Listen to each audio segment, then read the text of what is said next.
Prime minister നടത്തിയ ഒരു പ്രസ്താവന, അതായത് അദ്ദേഹം ദൈവം പ്രത്യേകം അയച്ചതാണ് അദ്ദേഹത്തെ ഈ ലോകത്തിലേക്ക് എന്നുള്ള പ്രസ്താവന അങ്ങേയറ്റം ആശങ്കാജനകമായിട്ടുള്ള ഒന്നാണ്.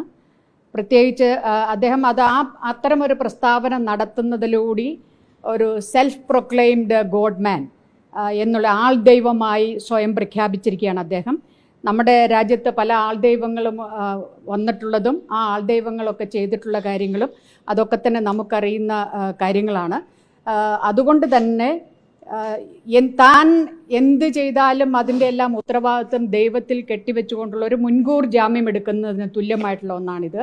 അതുകൊണ്ട് തന്നെ എന്തൊക്കെയോ എന്ത് വേണമെങ്കിലും ഈ രാജ്യത്ത് ഈ തെരഞ്ഞെടുപ്പിന് മുമ്പായി അല്ലെങ്കിൽ ഈ തെരഞ്ഞെടുപ്പിൻ്റെ റിസൾട്ട് വരുന്നതോടെ സംഭവിക്കാമെന്നുള്ള ആശങ്ക ഉളവാക്കുന്നതാണ് പ്രധാനമന്ത്രിയുടെ ഇത്തരത്തിലൊരു പ്രസ്താവന, സ്വയം ആൾദൈവമായി പ്രഖ്യാപിക്കുക എന്നുള്ളത്.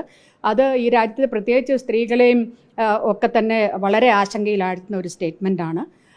ഈ ഒരു രാജ്യത്തിൻ്റെ, ഇന്ത്യ പോലുള്ള ഒരു ലോകോത്തരമായിട്ടുള്ള ഒരു ജനാധിപത്യ രാജ്യത്തിലെ പ്രധാനമന്ത്രി ആ രീതിയിൽ ഒരു തെരഞ്ഞെടുപ്പ് വേളയിൽ സംസാരിക്കുക എന്നുള്ളത് രാജ്യത്തിൻ്റെ പ്രധാനമന്ത്രി പദത്തിന് തന്നെ അപമാനകരമായിട്ടുള്ളൊരു കാര്യമാണ്.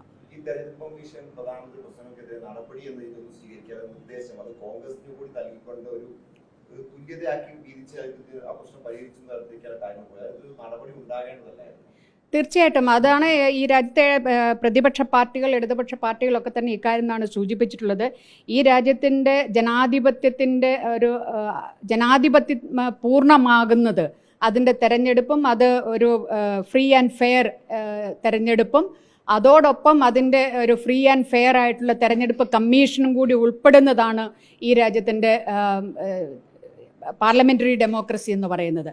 അപ്പോൾ അങ്ങനെയുള്ള സാഹചര്യത്തിൽ വളരെ ക്ലിയറായി ഒരു പക്ഷപാതപരമായ നടപടി സ്വീകരിക്കുക എന്നുള്ളത്, പക്ഷപാതപരമായ നടപടി സ്വീകരിക്കുന്നതിനപ്പുറത്തേക്ക് ആർക്കോ കീഴ്പ്പെട്ട് ഭരണത്തിലിരിക്കുന്ന വർഗീയ ഫാസിസ്റ്റ് ഗവൺമെൻറ്റിന് കീഴ്പ്പെട്ട് ആ ഗവൺമെൻറ്റിൻ്റെ ആഗ്രഹങ്ങൾക്കനുസരിച്ച് തീരുമാനമെടുക്കുന്ന ഒരു തെരഞ്ഞെടുപ്പ് കമ്മീഷനാണ് ഇന്ന് രാജ്യത്തിന് മുമ്പിലുള്ളത്. തീർച്ചയായിട്ടും ഇതൊക്കെ തന്നെ ഇന്ത്യൻ ജനാധിപത്യത്തിന് മുന്നിൽ വലിയൊരു വെല്ലുവിളിയും ഇന്ത്യൻ ജനാധിപത്യത്തിൻ്റെ തകർച്ചയിലേക്ക് വിരൽ ചൂണ്ടുന്നതുമാണ് ഇത്തരത്തിലുള്ള നടപടികൾ.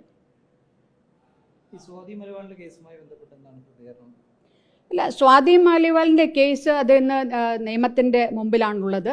അതുകൊണ്ട് ഇതൊരു ഹൈ പ്രൊഫൈൽ കേസ് എന്നുള്ള രീതിയിൽ അതിനെ കാണുകയും സമയബന്ധിതമായി ഇതിൻ്റെ അന്വേഷണവും ഒക്കെ തന്നെ അവസാനിപ്പിച്ചുകൊണ്ട് ഇതിൻ്റെ യഥാർത്ഥ വസ്തുത വെളിച്ചത്ത് കൊണ്ടുവരികയും അതുപോലെ തന്നെ നീതി ഉറപ്പാക്കുകയും വേണം. അത് സമയബന്ധിതമായിരിക്കണം, അത് വലിച്ചു നീട്ടാൻ പാടില്ല. രാഷ്ട്രീയ ലക്ഷ്യങ്ങൾക്ക് വേണ്ടി ആരുടെ ഭാഗത്തു നിന്നായാലും അത്തരത്തിൽ ഒരു പരിഗണനകളുമില്ലാതെ നീതി ഉറപ്പാക്കുക എന്നുള്ളത്, സത്യം പുറത്തു കൊണ്ടുവരിക എന്നുള്ളത്, നീതി ഉറപ്പാക്കുക എന്നുള്ളതായിരിക്കണം ഇതിൻ്റെ ഈ അന്വേഷണങ്ങളുടെ ലക്ഷ്യം.